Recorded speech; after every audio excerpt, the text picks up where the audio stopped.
আসসালামু আলাইকুম রহমতুল্লাহ। প্রিয় বন্ধুরা, আপনারা দেখতে পাচ্ছেন আমাদের মেহেরুন্নেসা বৃদ্ধাশ্রমে খেদমতরত আশরাফুল ভাই। উনি আমাদের বৃদ্ধদেরকে সেবা দিয়ে থাকেন, নামাজ শিক্ষা দিয়ে থাকেন। তো উনি কিছু ইসলামিক কথা বলবে, তো আমরা শুনবো। আশরাফুল ভাই।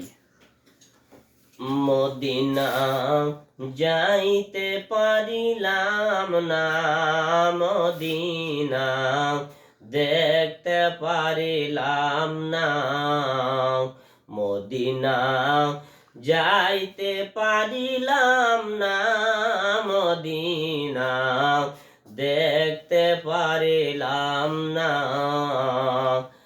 আমি অসহায় তাই এত দূরে রই, শুধু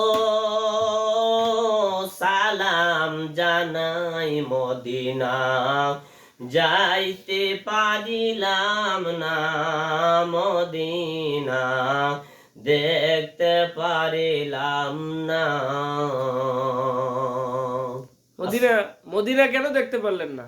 ও আল্লাহর বান্দা, আল্লাহর গোলাম, কেন মদিনায় যাইতে পারিলাম না? দিনী ভাই বোন, মা বোনেরা, টাকা নাই পয়সা নাই। আল্লাহ রাব্বুল আলামিন বলছেন, যার টাকা পয়সা আছে সে যেন জীবনে একবার হলেও মদিনা, মক্কা মদিনায় যায়। আল্লাহর নবী মুহাম্মদুর রাসূলুল্লাহ বলেন, টাকা পয়সা সম্পদ থাকার পরও যে ব্যক্তি মক্কা মদিনায় যাইবে না, নবী মুহাম্মদুর রাসূলুল্লাহ বলেন তার মৃত্যুটা হবে ইহুদি নাসারা খ্রিস্টানের মতো। মদিনা যাইতে পারিলাম না, মদিনা দেখতে পারিলাম না।